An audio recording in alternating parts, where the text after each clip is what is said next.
ఈ వీడియో చూసే ముందు ఒక లైక్ కొట్టి జై శ్రీరామ్ అని కామెంట్ చేయండి. ఈ నెల మార్చి 14వ తేదీన అతిపెద్ద చంద్రగ్రహణం ఏర్పడబోతుంది.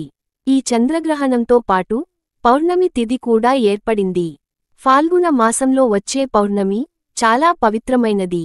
శుక్రవారంతో కలిసొచ్చే పౌర్ణమి ఇంకా శక్తివంతమైనది. ఈ పౌర్ణమి రోజునే గ్రహణం ఏర్పడింది.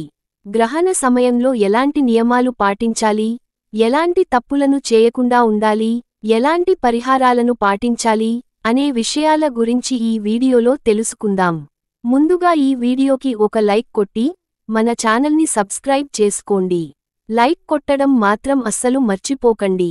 ఈ నెల మార్చి 14వ తేదీన శుక్రవారం నాడు కొన్ని నియమాలను పాటిస్తూ కొన్ని రకాల పరిహారాలను పాటిస్తే మీ ఇంటికి అఖండ రాజయోగం ప్రాప్తిస్తుంది. శుక్రవారంతో కలిసొచ్చిన పౌర్ణమి తిథిని లక్ష్మీదేవికి అంకితం చేయబడింది. అందులోనూ గ్రహణం రోజున వచ్చే పౌర్ణమి ఇంకా శక్తివంతమైనది.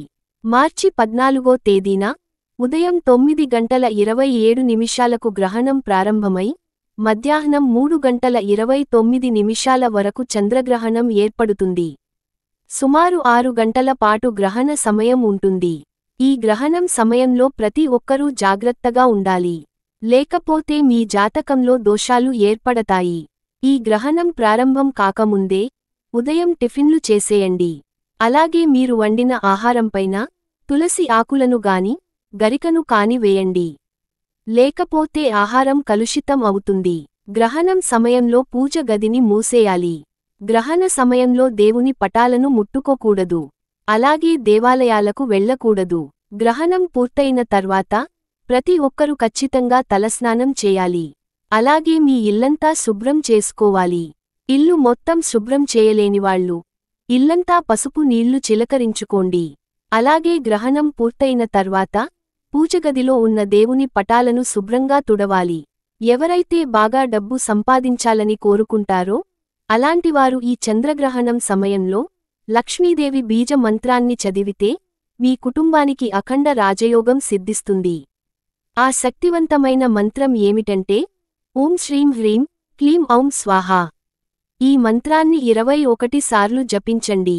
నెల రోజుల్లోనే ఆర్థిక సమస్యలన్నీ తొలగిపోయి ఆకస్మిక ధనలాభం కలిసొస్తుంది.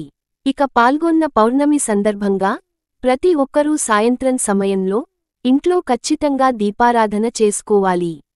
ఈ రోజున చేసే పూజలకు రెట్టింపు పుణ్యఫలితం లభిస్తుంది. లక్ష్మీ కటాక్షంతో విపరీతమైన ధనయోగం సిద్ధిస్తుంది. పౌర్ణమి రోజున సాయంత్రం సమయంలో చేసే పూజలకు లక్ష్మీదేవి సంతోషించి మీ ఇంట్లో ఎలాంటి డబ్బు కష్టాలు లేకుండా మీ ఇల్లంతా ఐశ్వర్యాలతో నిండిపోవాలని లక్ష్మీదేవి వరాన్ని ప్రసాదిస్తుంది. ఎందుకంటే ఈ పౌర్ణమి రోజున చేసే పూజలు నేరుగా లక్ష్మీదేవి పాదాలకు చేరుకుంటాయట. పౌర్ణమి రోజున దీపారాధన చేసే సమయంలో లక్ష్మీదేవికి హారతి ఇచ్చేటప్పుడు ఒక శక్తివంతమైన మంత్రాన్ని జపించండి. ఆ మంత్రం ఏమిటంటే ఓం శ్రీ లక్ష్మీ నమః అనే మంత్రాన్ని 3 సార్లు చదువుతూ లక్ష్మీదేవికి హారతి ఇవ్వండి. మీ ఇంట్లోకి వెంటనే లక్ష్మీదేవి అడుగుపెడుతుంది. అలాగే మీ మనసులో ఏదైనా కోరిక ఉంటే ఆ కోరికలు వెంటనే నెరవేరాలంటే ఒక తెల్ల కాగితం తీసుకొని దానిపైన మీ కోరికను రాసి మీ పూజ గదిలో ఉన్న లక్ష్మీదేవి చిత్రపటం దగ్గర పెట్టి లక్ష్మీదేవికి నమస్కారం చేసుకుంటే మీ కోరికలన్నీ ఖచ్చితంగా నెరవేరుతాయి. ఈ పౌర్ణమి రోజున సాయంత్రం సమయంలో ప్రతి ఒక్కరూ ఇంటి ముందు దీపాలు వెలిగించాలి. పౌర్ణమి రోజున సాయంత్రం సమయంలో ప్రతి ఒక్కరూ ఇంటి ముందు దీపాలు వెలిగించాలి. పౌర్ణమి రోజున సాయంత్రం సమయంలో లక్ష్మీదేవి మన గుమ్మం ముందుకు వస్తుందట. మన గుమ్మం ముందుకు వచ్చిన లక్ష్మీదేవి మన ఇంట్లోకి అడుగు పెట్టాలంటే ఇంటి గుమ్మం ముందు 2 దీపాలు వెలిగించాలి. లక్ష్మీదేవి ఆశీర్వాదంతో మీ ఇల్లంతా డబ్బుతో నిండిపోతుంది. ఈ పౌర్ణమి రోజున ముక్కోటి దేవతలందరూ భూమిపైకి వచ్చి పుణ్యనదుల్లో స్నానం చేసి మహావిష్ణువును పూజిస్తారట. కాబట్టి ఈ పౌర్ణమి రోజున సాయంత్రం స్నానం చేసేటప్పుడు నీటిలో కొంచెం పసుపు వేసుకొని తలస్నానం చేస్తే పుణ్యనదుల్లో స్నానం చేసినంత ఫలితం లభిస్తుంది. సర్వపాపాలన్నీ వినాశనమయ్యి స్వర్గలోక ప్రాప్తి కలుగుతుంది. కలబంద మొక్కను అదృష్టం మొక్కగా భావిస్తారు. అయితే ఈ పౌర్ణమి రోజున ఇంటి ముందు కలబంద మొక్కను నాటుకుంటే మీ కుటుంబానికి సకల శుభాలు చేకూరుతాయి. కలబంద మొక్క ఎంత ఏపుగా పెరిగితే అంత ఐశ్వర్యం మీ కుటుంబానికి ప్రాప్తిస్తుంది. మీ ఇంటి సంపద పెరుగుతుంది. కాబట్టి డబ్బు సమస్యలతో ఇబ్బంది పడేవారు కలబంద మొక్కను నాటుకోండి. డబ్బు కష్టాలన్నీ తీరిపోతాయి. అలాగే అనారోగ్య సమస్యలతో బాధపడేవారు, నరదృష్టి దోషాలతో ఇబ్బంది పడేవారు ఈ పౌర్ణమి రోజున మీ కాలికి నల్ల దారాన్ని కట్టుకోండి. పౌర్ణమి రోజున నల్ల దారం కట్టుకుంటే ఏలినాటి శని దోషాలన్నీ తొలగిపోతాయి. జాతకంలో ఉన్న దరిద్రం మొత్తం తొలగిపోతుంది. నరదిష్టి ప్రభావం ఉండదు. ఈ పూర్ణిమ రోజున చెట్ల ఆకులను త్రుంచకూడదు. ముఖ్యంగా ఈ పౌర్ణమి నాడు సాయంత్రం సమయంలో ఉపవాసం ఉంటే చాలా మంచిది. మన హిందూ ధర్మశాస్త్రాల్లో తాబేలను విష్ణు స్వరూపంగా భావిస్తారు. కాబట్టి ఈ పౌర్ణమి రోజున ఒక తాబేలు విగ్రహాన్ని మీ ఇంటికి తెచ్చుకొని మీ పూజ గదిలో పెట్టుకోండి. డబ్బు పరంగా మీ ఇంటికి బాగా కలిసి వస్తుంది. విపరీతమైన సంపద పెరుగుతుంది.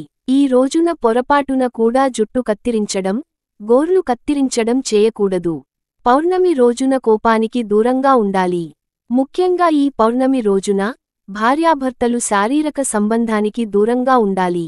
ఈ పౌర్ణమి నాడు తులసి మొక్కకు నీళ్లు పోసి తులసి చుట్టూ 5 ప్రదక్షిణాలు చేస్తే జీవితాంతం డబ్బు కొరత ఏర్పడకుండా ఉంటుంది.